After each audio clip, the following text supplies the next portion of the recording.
10 மணிக்குள்ள ஓட்டையே போட்டு முடிச்சிடணும் அப்படின்னு சொன்னாரு. நான் இன்னொன்று பதிவு பண்ணிடுறேன். திமுக காரங்களை பத்தி எனக்கு தெரியும். அவங்க அந்த 4 to 6 தான் வந்து கள்ள ஓட்டையே போடுவாங்க. நம்ம பி டீம்னு சொன்னாங்க, நம்ம பிஜேபி கூட டெல்லியில பேசிட்டு இருக்குன்னு சொன்னாங்க. அப்படி பண்ணா ஜனவரி 10ஆம் தேதியே ஜனநாயகம் படம் வந்து இன்னும் ரிலீஸ் முடிச்சு அண்ணன் வந்து 1500 கோடி சம்பாதிச்சிருப்பார், இல்ல 1000 கோடி சம்பாதிச்சிருப்பார். ஆனால் எங்களுக்கு நீதி வேண்டும். மதசார்பற்ற தலைமையிலிருந்து வெளியே வந்திருந்தா இன்னைக்கு அவர் முதலமைச்சர் சொல்றதுக்கு டெல்லி கூட ரெடி. அதையெல்லாம் தூக்கி போட்டார். அவர் உறுதியா இருக்கிறார். நான் என்னுடைய கொள்கையில் உறுதியா இருக்கிறேன். ஏனென்றால் முதல் நாளே சொன்னாரு, பெரியார் அவர்கள் கொள்கையும் அம்பேத்கர் அவர்கள் கொள்கையும் உருவாக்கிய பொழுது அவர் சொன்னது சும்மா போட்டோக்காக கிடையாது. இன்றைக்கு நாங்கள் உறுதியாக சொல்றோம், தமிழக வெற்றி கழகத்தின் ஆபீஸ்ல தான் பெரியார் சிலையும் இருக்கு, அம்பேத்கர் சிலையும் ஒன்றாக இருக்கிறது. இது அறிவாளத்துல கிடையாதுப்பா. கூட்டணிக்கு நம்ம அதிமுக போலன்னு சொன்னோன்னே 2 நாள் முன்னாடி அதிமுக பிரச்சாரம் ஆரம்பிச்சுட்டாங்க. அது என்ன ஷூட்டிங் வந்து அவர் வந்து கரூர்ல பண்ணார். எவ்வளவு கொடூரமான கேவலமான மனநிலை இருந்தா இப்படி ஒரு பிரச்சாரத்தை உருவாக்குவாங்க அதிமுகவும் பிஜேபி? சொல்லுங்க. ஒரு கூட்டணி பேச்சுவார்த்தை இங்க போயக்காடல முடியும். ஆனா எதுக்கு எடுத்தாலும் டெல்லியில போய் உங்களுக்கு என்ன எனக்கு என்னன்னு சொல்லக்கூடிய ஒரு தோல்வியான தலைவர். ஆனால் அதிமுக கூட எல்லா தொண்டர்களும் டிவிக்கு பக்கம் எப்பயோ போயிட்டு, அதனால நம்ம அதிமுக விமர்சனம் பண்ணவே கிடையாது. அண்ணன் திருமாண்ணன் அப்ப திமுக வந்து இல்ல நம்ம பிஜேபி இருக்கிறதுக்காக எப்பயுமே முதலமைச்சர் ஸ்டாலின் ஒண்ணு சொல்லுவாரு, நம்ம எல்லாம் வந்து சீட்டு கூட்டணி கிடையாது, நம்ம எல்லாம் வந்து ஒரு கொள்கைக்கான கூட்டணி. ஏன் கொள்கைக்கான கூட்டணின்னா கூட இருக்க உங்களுக்கு சீட்டு கொடுக்க கூடாதா? இன்னைக்கு காலையில பதிவு பண்றாரு அண்ணன் திருமாண்ணன். எவ்வளவு வலியோட பதிவு பண்ணுவாரு. வளரக்கூடாது என்று நினைக்கிறார்கள், போராடி தொகுதிகளை பெற வேண்டும், போராடி நிதியை திரட்ட வேண்டும், நெருக்கடிகளுக்கு இடையில் போராடி வேட்பாளர்களை தேர்வு செய்ய வேண்டும் என்ற பணி சுமைகள் எனக்கு ஏராளமாக உள்ளன. இந்த அரசியல் களமும் சமூக சூழலும் நமக்கு சாதகமாக இல்லை.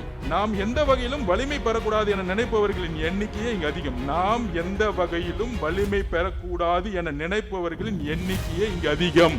அப்படின்னா திமுக தான், வேற யாரு? Money 65 இது மட்டும்தான். பனியன்னா milky mist, only milky mist. அறுவை சிகிச்சையில் குணம், இது ஆயுட்கால நிவாரணம். டாக்டர் ஸ்ரீவர்மாஸ். தெய்வத்தாலாகாத நீ முயற்சி தன் மெய்வருத்த கோழி தரும்.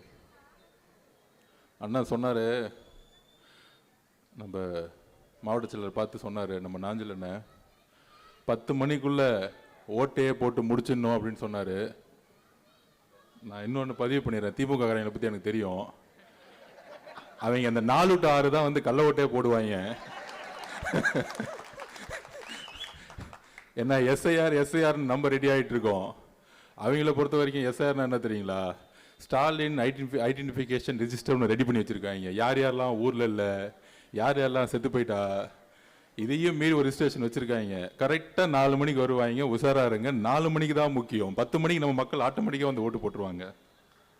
நான் காலையில் வெள்ளிவாக்கம் போயிட்டு அப்படியே ஆழ்வார்பேட்டில், அதாவது அப்படியே வர வழியில் அண்ணா நகர் வழியாக வந்து ஆழ்வார்பேட்டை வழியாக வந்து இப்படி ஆர்கே நகருக்குள்ளே நுழையிறேன்.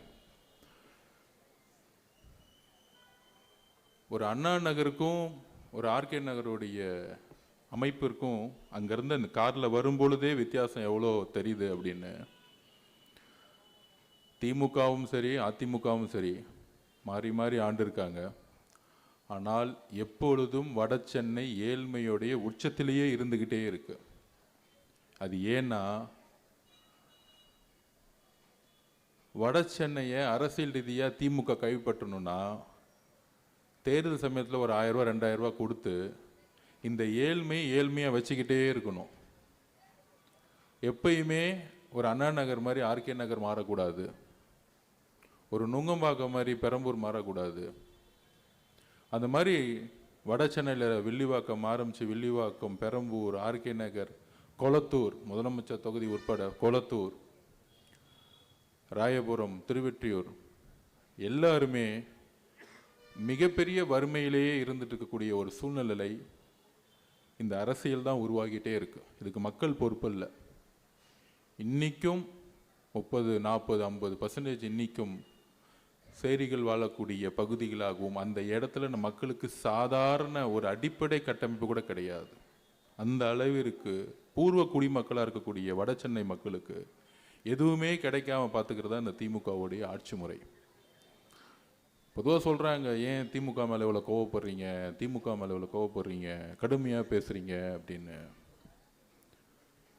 நான் திமுகவில் வந்து வேலை பார்த்த சமயம் 2015 திமுக 40க்கு 40 தொகுதி தோத்த நேரம். அந்த நேரம் அதிமுக தான் வெற்றி பெற்று இருந்துச்சு, திமுக சோர்ந்து போயிருந்துச்சு. அந்த டைமத்தில் ஒரு சாதாரண ஒரு டீமில் போய் ஒர்க் பண்ண ஆரம்பித்து 21 வெற்றி பெற வரைக்கும் ஒரு முக்கியமான இடத்துல இருந்து, முக்கியமாக மாண்புமிகு முதலமைச்சர் கூட டெய்லியும் அவரை சந்தித்து அவருடைய பணியாற்றக்கூடிய தருணம் எனக்கு ஒரு எக்ஸ்பீரியன்ஸ் கிடச்சிச்சு. ஒரு பொலிட்டிக்கல் சயின்ஸ் ஸ்டூடெண்ட்டாக 15 வயசுலேருந்தே அரசியலுங்கிறது முக்கியங்கிறத உணர்ந்து படித்து வேலை பார்க்கக்கூடிய வாய்ப்பு திமுகவில் கிடைக்கும் பொழுது 2015 to 2021 திமுகவுடைய அந்த குடும்பமும் சரி, முதலமைச்சரும் சரி, அவர் கூட இருக்க மருமகளும் சரி, அவர் கூட இருக்கக்கூடிய மகனும் சரி, அவர் கூட இருக்கக்கூடிய எல்லோரும் சரி, ஒரு எதிர்க்கட்சியாக செயல்படும் போது மிகப்பெரிய போராட்டத்தை உருவாக்கிட்டே இருப்போம். மக்களுக்கு இது தப்பா, அது செய்யல, 8 வழிச்சாலையாக போராடணும், நீட்டுக்காக போராடணும், சிஏக்காக போராடணும், எல்லாத்துக்கும் போராட்டம். நம்மளும் அவங்களோட சேர்ந்து நிறைய நின்று இருப்போம். அன்னைக்கு அம்மா இறந்த பிறகு, இபிஎஸ் வந்த பிறகு அந்த ஆட்சி மாற்றணும்னு எல்லாரும் போய் வேலை பார்த்தோம், எல்லாரும் உணர்வு ரீதியாக வேலை பார்த்தோம். ஆனால் 21 ஜெயித்த பிறகு எம்ஜிஆருக்கு இன்னெல்லாம் நிலைமை ஏற்பட்டுச்சு. கலைஞர் கூட இருந்து 71 ஜெயித்த பிறகு அவர் ட்ரெஷரராக இருந்தார், பணபலத்தை கொண்டு வந்தார், எல்லாமே கொண்டு வந்து ஜெயித்த பிறகு கருணாநிதி அவரை வெளியே அமைச்ச பிறகு சொன்னார், அவர் ஒரு துரோகின்னு எம்ஜிஆர் மேலே ஒரு சின்னதாக ஒரு பழியை சொல்லி கட்சி விட்டு வெளியே அமைச்சார். ஆனால் அப்படி வெளியே அமைச்சு 5 வருஷம் நண்பர்களே, நான் செங்கோட்டையன்கிட்ட பேசியிருக்கேன், நிறைய எம்ஜிஆர் ரசிகர்கள்ட்ட பேசியிருக்கேன். 72 அவர் கட்சி ஆரம்பித்து 77 ஆட்சி வர வரைக்கும் அந்த கட்சி தொண்டர்களையும் அந்த தலைவரையிலும் உண்டு இல்லைன்னு ஆக்குனாங்க. ரவுடிசத்தை வச்சு, காவல்துறை வச்சு அவ்வளோ உடைச்சாங்க. அதே மாதிரி 50 வருஷம் கழிச்சு நம்மளுடைய தலைவருக்கு அவ்வளோ பிரச்சனைகளை இந்த அரசு உருவாக்குது. ஏன் இந்த 50 வருஷத்தில் வேறு யாருக்கும் உருவாக்கலை? அம்மா ஜெயலலிதாக்கு அப்புறம், ஏனால் எம்ஜிஆருக்கு அப்புறம் அம்மா ஜெயலலிதாக்கு அப்புறம் வேற உறுதியான தலைவரை தமிழகத்தில் இன்னும் அந்த குடும்பம் பார்க்கல. அவ்வளவுதான். அதனாலதான் 6 டிஸ்ட்ரிக்ட் போய் முடிக்கிறதுக்குள்ளேயே கரூர்ல மிகப்பெரிய ஒரு பிரச்சனையை உருவாக்குனாங்க. அது மூலியமா 41 பேரை வந்து கொல்லப்பட்டாங்க. அதுக்கப்புறம் எஸ்ஓபி திருப்பி நான் பதிவு பண்றேன், எஸ்ஓபி போட்டு நம்ம தலைவர் முன்னாறு 38 டிஸ்ட்ரிக்ட் போயிட்டு வந்திருக்கணும், அதையெல்லாம் முடக்கி நிப்பாட்டினாங்க. இந்த எஸ்ஓபி வெளியே வரக்கூடாது, அவர் வெளியே வந்தால் 1 லட்சம் பேர் வந்தால் போலீஸ் பாதுகாப்பு கொடுக்க மாட்டோம், போலீஸ் பாதுகாப்பு கொடுக்கலன்னா மக்களுக்கு எதாவது ஆகட்டும், மக்களுக்கு எதாவது ஆன பிறகு அந்த கொலைப்பழியை நம்ம தலைவர் விஜய் அவர்கள் மேலே போடட்டும். இதுதான் அவங்களுடைய பிரச்சாரம் கடந்த 6 மாசமா. வேற எந்த பிரச்சாரமும் அவங்களுக்கு எடுபடலை, தனிப்பட்ட பிரச்சாரங்கள் எதுவுமே எடுபடலை. அப்ப ஏன் முடக்கிறாங்க?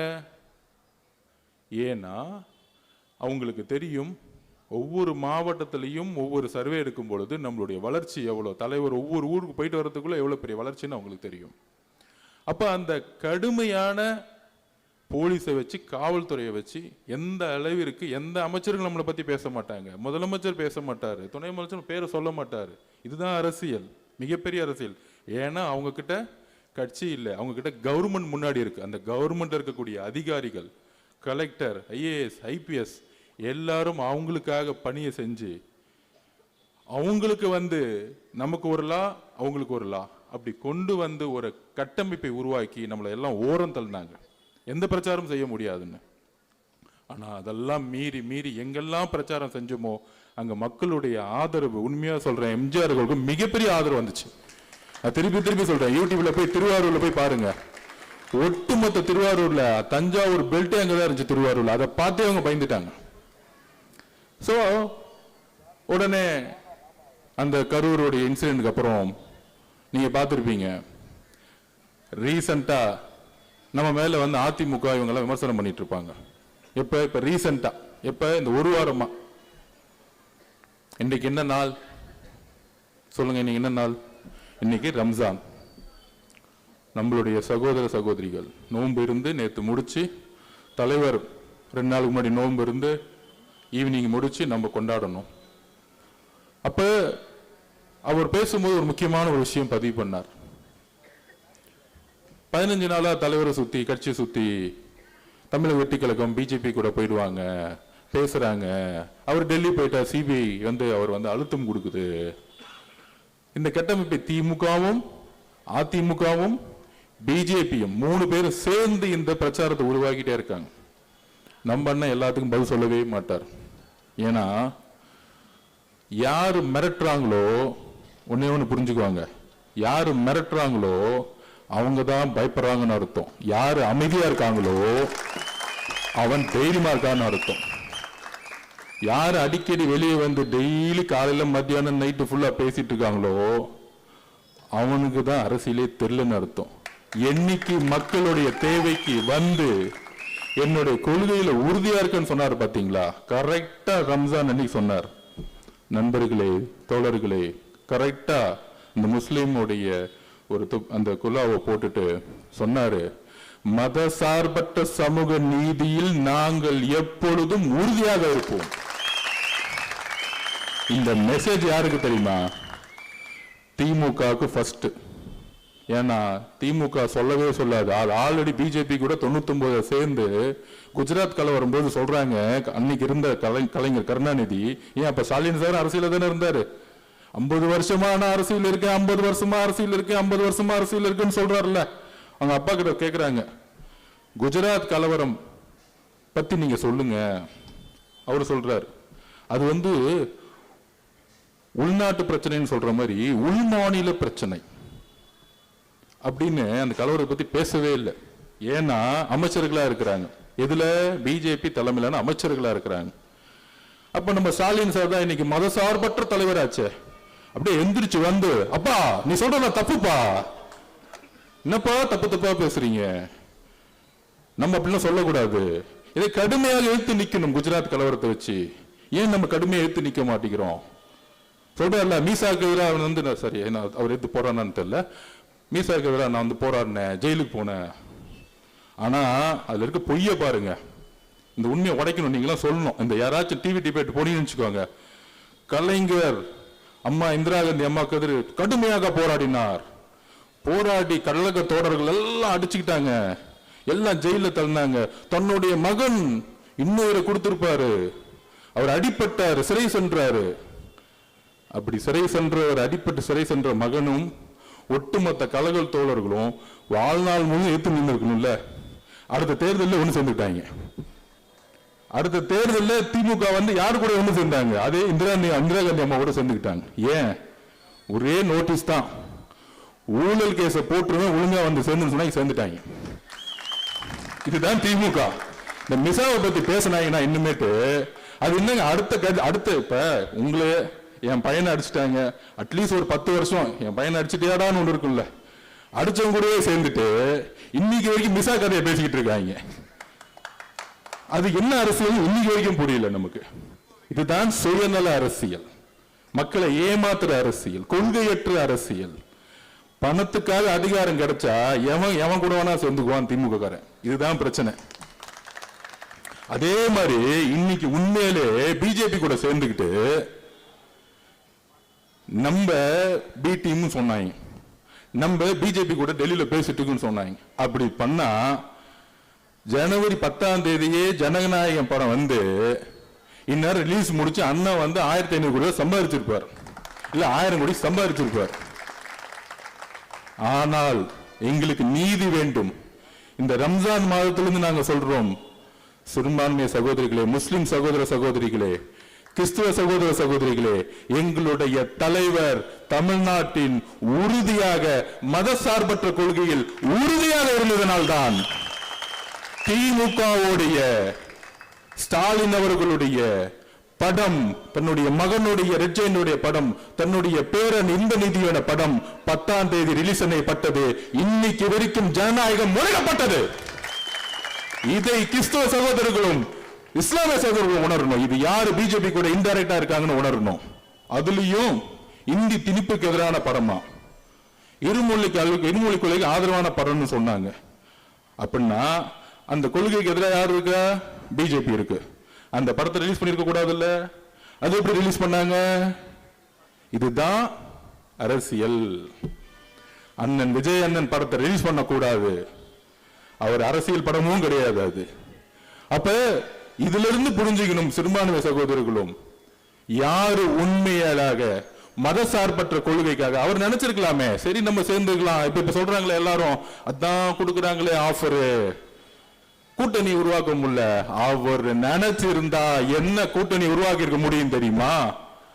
மதசார்பற்ற தலைமையிலிருந்து வெளியே வந்திருந்தா இன்னைக்கு அவர் முதலமைச்சர் சொல்றதுக்கு டெல்லி கூட ரெடி.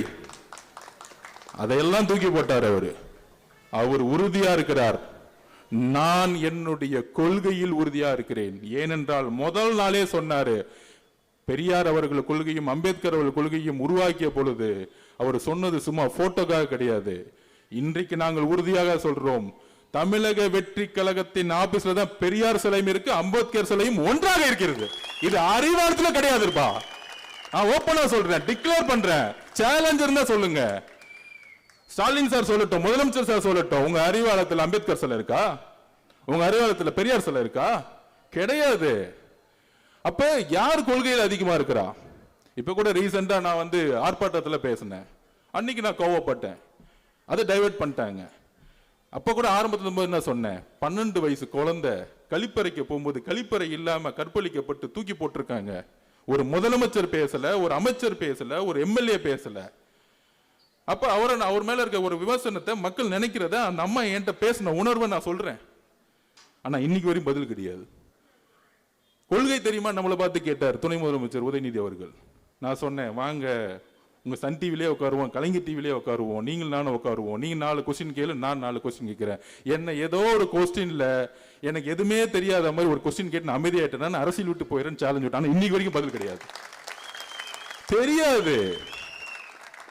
நேர ஸ்டாலின் சார் டாக்ஸ் 30% கமிஷன் அடிச்சு அண்ணா சொன்னாரு பாருங்க, ஒருத்தர் ரோடு போடுவாரு, ஒருத்தர் குழி நோண்டுவாரு, இன்னொருத்தர் ரோடு போடுவாரு, குழி நோண்டுவாரு. அது எதுக்குன்னா 30% கமிஷனுக்கு. ரோடு போட்ட மாதிரி இருக்கணும், குழி நோண்ட மாதிரி இருக்கணும்.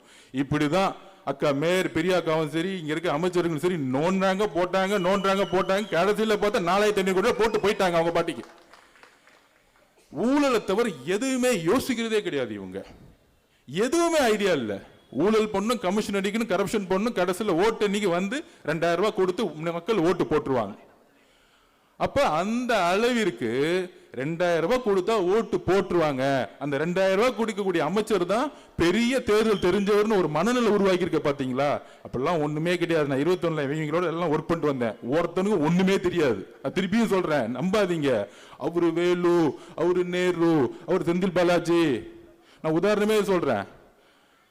அவர் அண்ணன் அரசியல் விட்டு போயிட்டாரு, நம்ம அழகிரி என்ன இருக்காரு பாருங்க. அதுக்கு மேல ஒரு ஃபார்முலா கிடையாது, திரும்பலாம் ஃபார்முலா. ஓட்டு போட்டு கரெக்டா சொல்லுவார். 1,97,000 ஓட்டுல 1,95,000 ஓட்டு திமுக கிடைச்சிருன்னு சொன்னார். ஒரு நேரத்தில் கரெக்டா கொடுத்துருப்பாரு. கடைசியில் என்னாச்சு? அவர் அரசியலும் இல்லை, மக்கள் அவரை நிராகரிச்சுட்டாங்க. இந்த மாதிரி காசு மட்டுமே நம்பி பெரிய தேர்தல் தெரிஞ்சவங்கன்னு ஒரு பிம்பத்தை உருவாக்குறாங்கல்ல, கிடையவே கிடையாது. ஒரு சாமானியன் ஒரு பண்ணையாரை எதிர்த்து 67லையும் 77லையும் மாற்றத்தை உருவாக்கி சாமானியன் ஜெயிச்சாங்க. அந்த அரசியல் தான் இந்த 26 நடக்க போகுது. அதை நம்ம நம்புவோம், அதை உறுதியா நம்புங்க. இந்த பணபலம், கூட்டணி அதெல்லாம் ஒண்ணுமே கிடையாது. நம்ம மதசார்பற்ற கொள்கையில இருக்குன்னு சொன்னவொடனே கூட்டணிக்கு நம்ம அதிமுக போலன்னு சொன்னோடனே 2 நாளுக்கு முன்னாடி அதிமுக பிரச்சாரம் ஆரம்பிச்சுட்டாங்க. அது என்ன ஷூட்டிங் வந்து அவர் வந்து கரூர்ல பண்ணார். எவ்வளவு கொடூரமான கேவலமான மனநிலை இருந்தா இப்படி ஒரு பிரச்சாரத்தை உருவாக்குவாங்க அதிமுகவும் பிஜேபியும்? சொல்லுங்க. அவங்க தான் கரூருக்கு வந்தாங்க. அங்க இருக்கிற இபிஎஸ் பொதுச்செயலாளர் தான் சொன்னாங்க இது திமுக தான் காரணம்னு. பிஜேபி குழுவே வந்து சொன்னாங்க இது அவங்க தான் காரணம்னு. ஆனா என்னைக்கு மதசார்பற்ற சமூக நீதினு சொன்னாரோ அன்னைக்கு திமுகவும் அதிமுகவும் பிஜேபியும் 3 பேரும் சேர்ந்து எதிர்க்கக்கூடிய வலிமையான தலைவர் மாறிட்டார். முன்னாடி வெறும் திமுக மட்டும் எடுத்துட்டு இருந்தார். என்னைக்கு ரம்ஜான் மந்த்ல நம்மளுடைய சகோதர சகோதரிகளுடன் டிக்ளேர் பண்ணாரோ இன்றைக்கு உறுதியாக மன நிறைவுடன் சொல்லுகிறோம். தமிழக வெற்றி கழகத்தின் சார்பாக இஸ்லாமிய சகோதர சகோதரிகளே, நோம்போடைய உங்களுடைய சந்தோஷமான மகிழ்ச்சியோட நாள் வந்து சொல்றோம், நாங்கள் மட்டும்தான் உண்மையாக உறுதியாக உங்களுடன் எப்பொழுதும் இருப்போம்.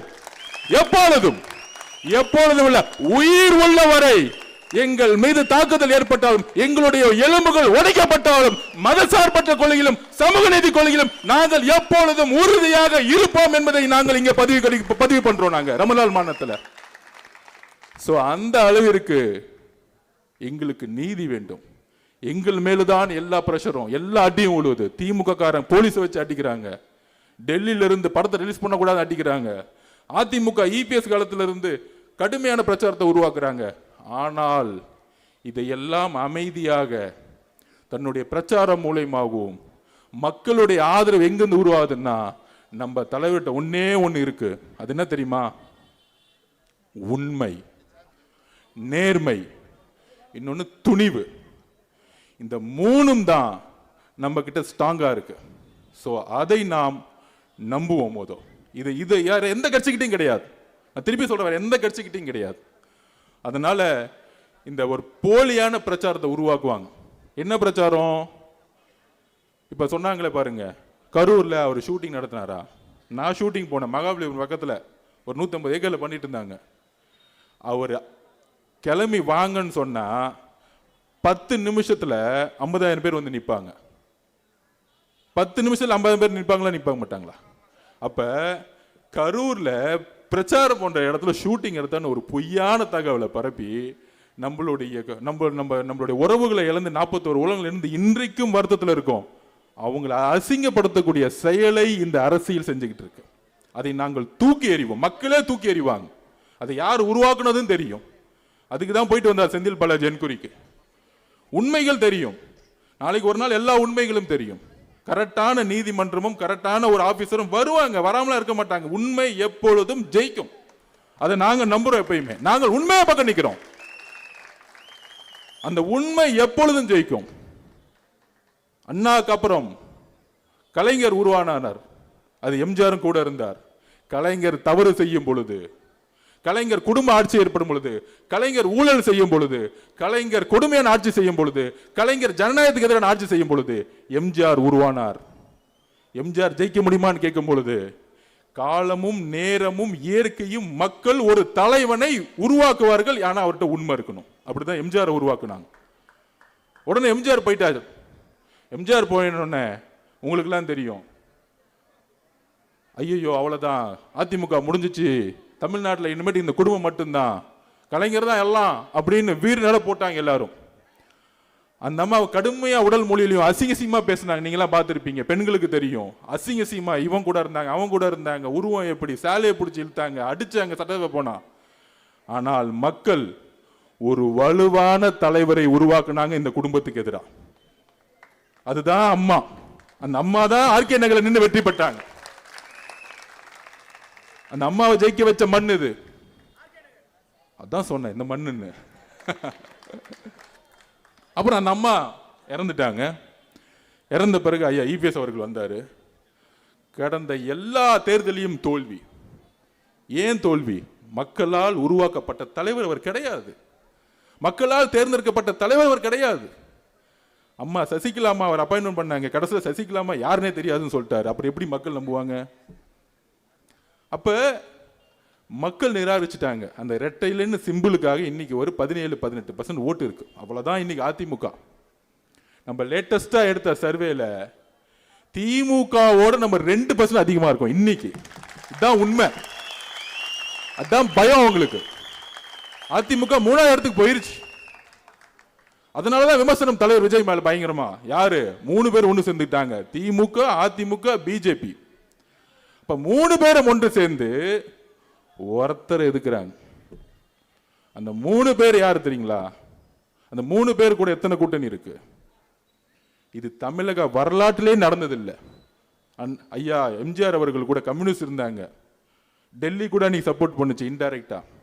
ஆனால் இன்னைக்கு ஒரு ஆள், ஒரு கட்சி, ஒரு சாமானிய கட்சி, இளைஞர்கள் ஒட்டுமொத்தமா நிக்கிறாங்க. யார் எதிர்த்து?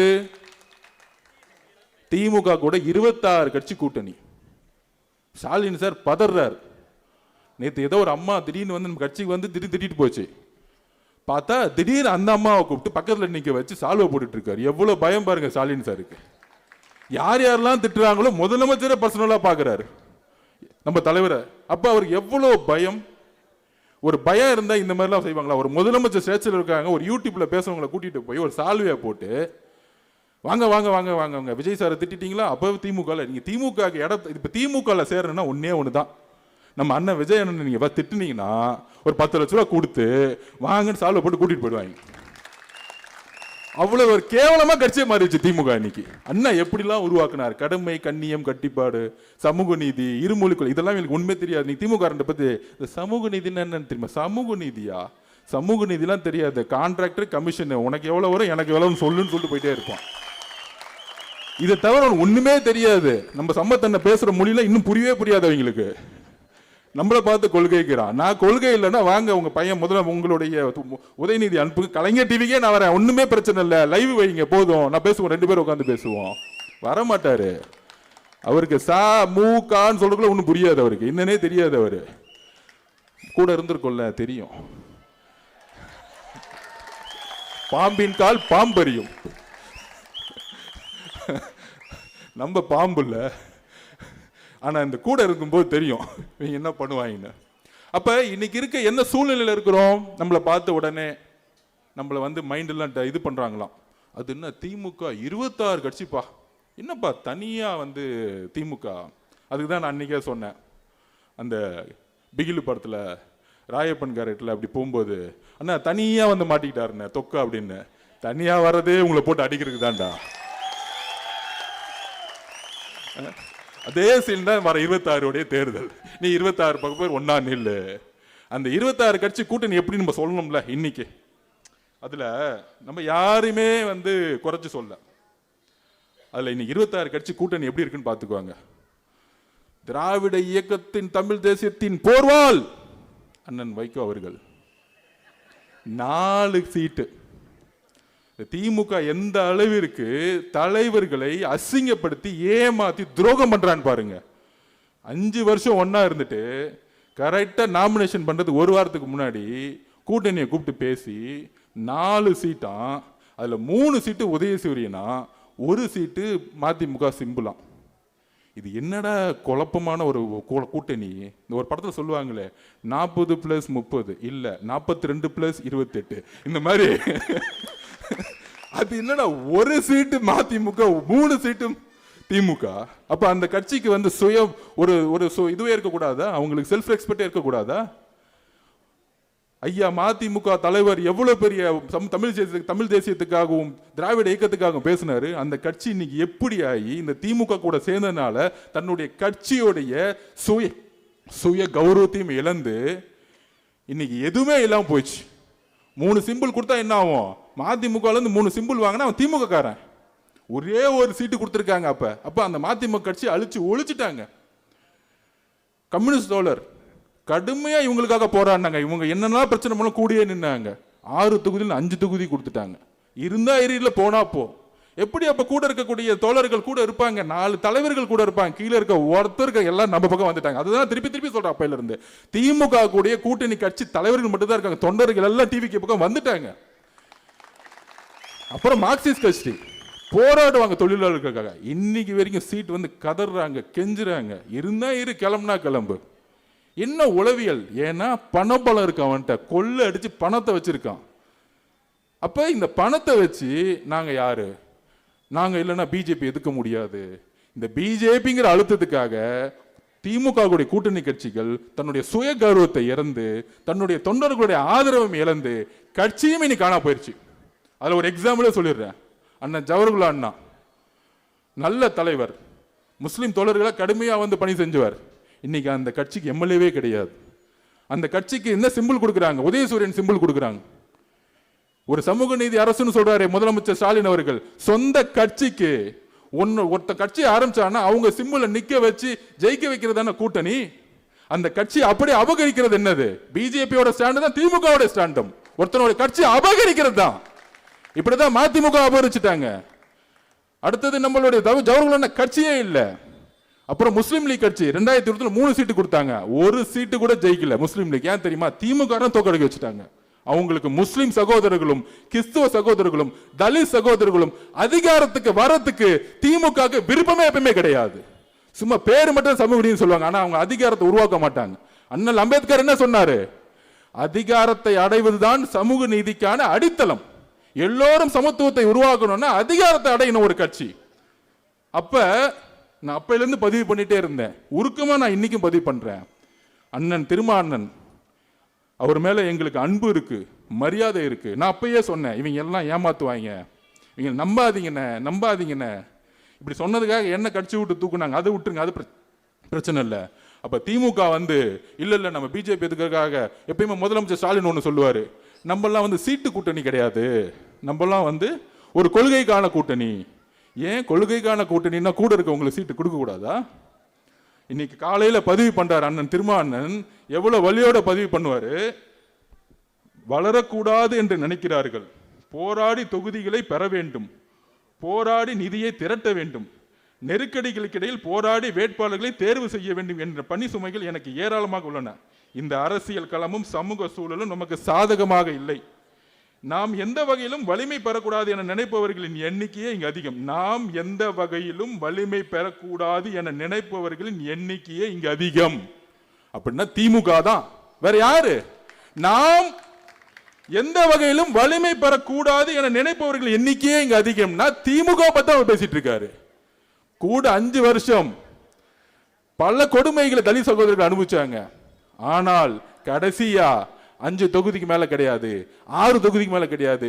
இருந்தா இருங்க, இல்லைன்னா போங்க. நாம் வளர வேண்டும் என்ற வாழ்த்தவோ ஊக்கப்படுத்துவோ இங்கு யாரும் இல்லை என்பதை யதார்த்தமான உண்மை. எவ்வளவு மன வலிமையோட அண்ணன் திருமாவளவன் இதை பேசியிருப்பாரு. இதை எவ்வளவு அவர் கண்ணுல இருந்து கண்ணீர் மட்டும் தான் வரல, உங்களுக்காக வேங்கவை பச்சதுக்காக கடுமையான விமர்சனங்களுக்கு உள்ளாக்கப்பட்டவர். கிட்டத்தட்ட 200 தலித் சகோதரர்களுக்கு பல கொடுமைகள் நடந்திருக்கும். ஒவ்வொரு மாவட்டத்திலும் கொடியேற்ற உடம்புல எல்லாத்துக்கும் உங்களோட நின்னாரு. ஒரு நண்பனா, ஒரு சகோதரமா. இன்னைக்கு திமுக கூட ஸ்டாலின் சார் நிற்பாரு. ஆனா ஒரு எம்எல்ஏ சீட்டு வரும் பொழுது தலித் சகோதரர்கள் எத்தனை கோடி பேர் இருக்காங்க? 25% இருக்காங்க. அதுல ஆதி திராவிடர்கள் 95 லட்சம் பேர் இருக்காங்க. அதோடைய ஒரு முகமா வளர்ந்து வந்தவர் அண்ணன் திருமாவண்ணன். ஆனா அவருக்கு 6 சீட்டு கொடுத்து இருந்தா இரு, இல்ல போனா போ. இதுதான் நான் சொல்றேன், இதுதான் அட்ராசிட்டி, இதுதான் பண்ணையாத்தனம். திமுகங்கிறது பண்ணையாத்தனத்துல இருந்து மாறவே இல்லை. ஸ்டாலின் அண்ணா வந்தாருன்னா மாறுவார் நினைச்சோம், மாறல. 2011 அவங்க அப்பா கலைஞர் 10 தொகுதி விசிகே கொடுத்தாங்க. இன்னைக்கு 5 தொகுதிக்கு மேல கொடுக்க கூடாது, 6 தொகுதிக்கு மேல கொடுக்க கூடாதுன்னு சொல்றாங்கன்னா இவங்களுடைய பிரச்சனை என்னன்னு தெரிஞ்சா பண்ணையார்த்தனம். அவர் சொன்ன வார்த்தைகள் திருப்பி திருப்பி பதிவு பண்றேன். நாம் எந்த வகையிலும் வலிமை பெறக்கூடாது என நினைப்பவர்கள் எண்ணிக்கையே இங்க அதிகம். அதுதான் திமுக. இதுதான் நான் அன்னைக்கு படிச்சு சொன்னேன். இவங்க ஏமாத்துவாங்க, கூட இருந்து கொள்வா. எப்படிதான் வைகோ வந்து எப்படி அந்த கட்சியை முடிச்சாங்களோ, நாளைக்கு விசிகேவை முடிக்கிறதுக்கு அவங்க ரெடி ஆயிட்டாங்க. இந்த எலெக்ஷன் முடிஞ்சா முடிக்கிறதுக்கு அவங்க திமுக தான் எல்லாம் செய்வாங்க. தமிழக வெற்றி கழகம் எதிரி கிடையாது, ஆதவர்ஜனா எதிரி கிடையாது. அண்ணா உங்கள் மீது எப்பொழுதும் நான் அனுபவிச்சிருக்கேன். இது அரசியலா பேசல. உங்களுடைய வழி என்னுடைய வழி, உங்களுடைய வழி இந்த மக்களுக்கான வழி நாங்க பாக்குறோம். கூட்டணி தொடர்ந்து அரசியலுக்கு அப்பாற்பட்டு நான் பேசிட்டு இருக்கேன். ஒரு தவறு நடந்தால் நாங்கள் பெரியாருடைய வழித்தொண்டர்கள். எங்கு ஆதிக்கம் இருக்கோ அங்கு எங்கள் தலைவர் எதிர்த்து நிற்பார், எங்கு ஆதிக்கம் இருக்கோ அங்கு நானும் எதிர்த்து நிற்பேன். அது எந்த அதிகாரம் இருந்தாலும் எங்களுக்கு இந்த பயம் கிடையாது, எந்த பயமும் கிடையாது. அப்ப திமுக கூடிய ஒவ்வொரு கட்சியும் இன்னைக்கு முடக்கி, அம்மா பிரேமலதா அக்கா வந்தாங்க, தேசிய முற்போக்கு கூட்டணி நல்ல கட்சி. ஆனால் பிஜேபியோட இத்தனை நாள் வந்தாங்களாம், கூடயே இருந்துட்டு அதிமுக கூட இருந்துட்டு வந்தவங்க. அவங்களுக்கு 34 ஒரு எம்எல்ஏ கொண்ட ஒரு ராஜ்யசபா சீட்டு, அதிகமான தொகுதிகள் சைன் போட்டு முன்னாடியே முடிச்சிட்டாங்க. ஆனா இவங்களுக்காக கம்யூனிஸ்ட் தோழர்களும், இவங்களுக்காக ஜவஹர்லால் அண்ணனும், நம்மளுடைய திருமாவண்ணனும் எல்லோரும் இருந்து திமுகவுடைய எல்லா ஊழல்களுக்கும் எல்லா தவறுகளுக்கும் கூட இருந்து நாங்க தான் ஒரு ஜனநாயக ரீதியா பிஜேபி வரக்கூடாது, நாங்க நிக்கிறோம் திமுக கூட சொன்னவர்கள்லாம் கடைசியில் 5 சீட்டு 6 சீட்டு இருந்தா இருங்க, போனா போன்னு சொல்லக்கூடிய பண்ணையார்த்தனம் இன்னைக்கு தலித் மக்கள் ஒட்டுமொத்தமா திமுக திரும்பி இருக்காங்க. இதுதான் உண்மை. அண்ணன் திருமாவளவனுடைய கண்ணீருக்கு ஸ்டாலின் அவர்கள் வரக்கூடிய எலெக்ஷன்ல ஆட்டோமேட்டிக்கா முடிவு பண்ணிடுவாங்க மக்கள். அதனால இந்த கூட்டணி பொருந்தாத கூட்டணி. அங்க இருக்க கூட்டணியில் இருக்கவங்களே அவங்க கட்சி அபகரிக்கிறாங்கன்னு எல்லா தொண்டர்களும் பேச ஆரம்பிச்சிட்டாங்க. சொந்த சிம்பிள்ல நிக்க கூட கூடாது சொல்லக்கூடிய பண்ணையாத்தனம் இருக்குல்ல, இதுதான் திமுகவுடைய வீழ்ச்சித்துக்கான அறிகுறி. அப்ப பொருந்தாத 26 கட்சி தலைவர்கள் ஒன்னு சேர்ந்து தொண்டர்கள்லாம் டிவிக்கு பக்கம் வந்த பிறகு இங்க யார் வலிமையான தலைவர்? நம்ம தான் வலிமையான தலைவர். நம்பர் 1. நம்பர் 2, அதிமுக கூட்டணி பத்தி 5 நிமிஷத்துல பேசி முடிச்சிடுறேன். நம்ம ஏன் தனியா போனோம், மத சார்பற்ற குறிக்கோள நம்ம ஏன் ஒன்னா நிக்கணும்னா, தமிழ்நாட்டில் முஸ்லிம்ஸ், கிறிஸ்டின் சகோதரர்கள், தலித் சகோதரர்கள் எல்லோரும் நம் மீது 70% நம்ம பக்கம் திரும்பி நம்மோட நம்பிக்கையா நிக்கிறாங்க. எல்லா கம்யூனிட்டியில் இருக்கக்கூடிய பிசி, ஓபிசி இருக்கக்கூடிய ஏழை மக்கள், தொழிலாளர்கள் நம்ம பக்கம் நிக்கிறாங்க. அவர்களோட ஒரே நம்பிக்கை, எப்பொழுதும் மத சார்பற்ற கூட்டணியை நீங்கள் தலைவர் உருவாக்குவாருங்கிறதுல தான் தலைவருக்கு இவ்வளவு பெரிய வளர்ச்சி இருக்கு. அந்த அடிப்படை கொள்கையை அவர் என்னைக்குமே உடைக்க மாட்டார். அதனால தான் தனியாக நாங்கள் நிற்போம்ங்கிற உறுதியை கொடுத்தார். அப்புறம் அதிமுக கூட்டணி 10 கட்சி இருக்கு. அந்த கட்சி எதுவுமே பொருந்தாத கூட்டணி. ஏதாவது நம்பர் வேணும்னா அம்மா ஜெயலலிதா சிங்கம் மாதிரி இருந்தாங்க. ஒரு கூட்டணி பேச்சுவார்த்தை இங்க போயஸ்கார்டன்ல முடியும். ஆனா எதுக்கு எடுத்தாலும் டெல்லியில போய் உங்களுக்கு என்ன எனக்கு என்னன்னு சொல்லக்கூடிய ஒரு தோல்வியான தலைவர். ஆனால் அதிமுக கூடிய எல்லா தொண்டர்களும் டிவிக்கு பக்கம் எப்பயோ போயிட்டோம். அதனால நம்ம அதிமுக விமர்சனம் பண்றதே கிடையாது. எம்ஜிஆர் அவர்கள் உருவாக்கக்கூடிய, அம்மா ஜெயலலிதா அம்மா உருவாக்கிய உண்மையான தொண்டர்கள் நம்ம கிட்ட இருக்காங்க. அதனாலதான் இன்னைக்கு நம்ம 35% மேல கிராஸ் பண்ணி வெற்றி பெற இடத்துக்கு போயிட்டோம். அதனால தோழர்களே, நம்புங்கள். இன்றைக்கு ரம்ஜானுடைய நாள் என்று சொல்றேன். அடுத்த ரம்ஜான் நம்மளுடைய தலைவர் முதலமைச்சரா சென்ட் ஜார்ஜ் கோட்டையில் உட்கார்ந்துட்டு இருப்பார்.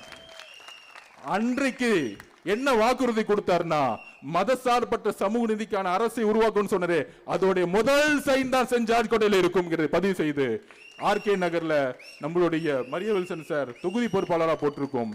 ஒரு பெரிய கல்லூரி நடத்தவர். ஆனா ஏழ்மையான குடும்பத்திலிருந்து வந்தவர், மிகப்பெரிய ஏழ்மையான குடும்பத்தில் வந்தவர். நான் உட்பட மிகப்பெரிய ஏழ்மையான குடும்பத்திலிருந்து வந்தோம். அதனாலதான் எல்லாத்தையும் விட்டு நாங்க ரோட்டுக்கு வந்து நின்றுட்டு இருக்கோம், மக்களோட மக்களா நிக்கணும்னு. எப்பொழுதும் சமதர்மம் நினைக்கக்கூடியவர் அவரு. நம்ம சூறாவேலன் எல்லாரும் சேர்ந்து இந்த ஆர்கே நகர் தொகுதி வெற்றி பெற்று 140 தொகுதியை தமிழக வெற்றி கழகத்துக்கு மட்டுமே ஜெயிக்குங்கிறத ஒரு உறுதியை கொடுத்து இது ஆர்கே நகர்ல இருந்து ஆரம்பிங்கிற சொல்லி விடைபெறுகிறேன். நன்றி, வணக்கம்.